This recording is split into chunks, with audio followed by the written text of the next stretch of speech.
Пратеникот Пенков, повелете. Или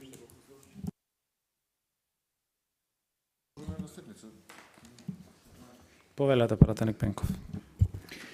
Благодарам, председателе, почитувани колешки колеги пратеници. Денес на Комисија за земјоделство, шумарство и водостопанство е предлогот на закон за изменување и дополнување на законот за шумите.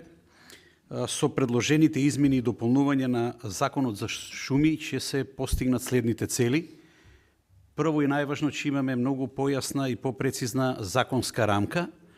Од страна на она што е оквалификувано како позитивни придобивки, би сакал да потенцирам неколку и кои се фактички моите очекувања од со усвојувањето на предлог законските измени. Под 1, оперативно функционирање на системот за следење на дрвната маса.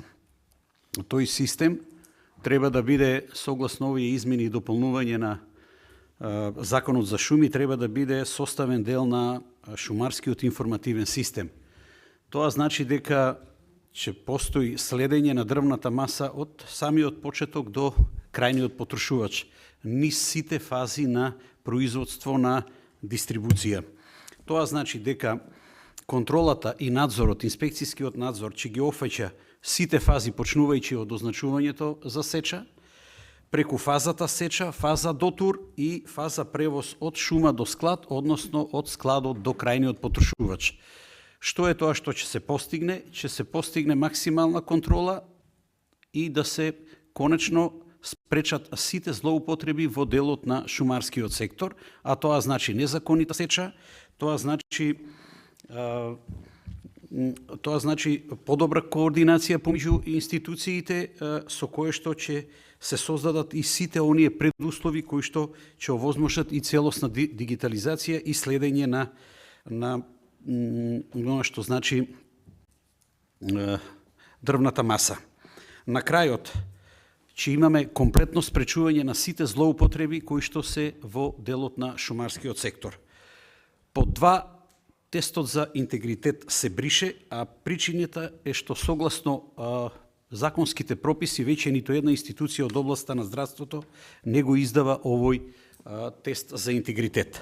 Третата, исклучително важна измена, се однесува на условите, начинот и постапката на полагањето на испитот за шумски полицаец, меѓутоа самата обука, како и добивањето на она што значи уверение за стекнато звање шумски полицаец. До сегашното решение во сегашниот закон е дека испитот треба да се полага по електронски пат.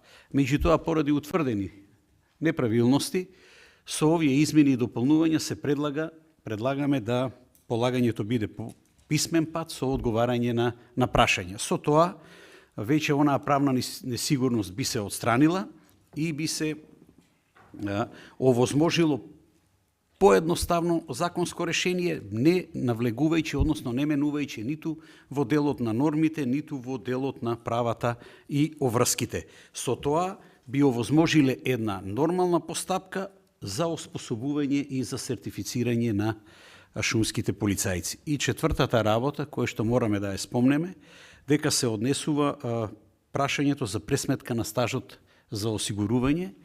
Овде најважното тоа што се решава е дека кај определени категории на лица, вработени лица, тоа се службени лица А3, А4 и ниво Б, каде што за ефективно работно време од 12 месеци, значи постојана присутност во рок од 12 месеци, пресметката ќе се однесува на 16 месеци. Со тоа ќе се исправи една неправда.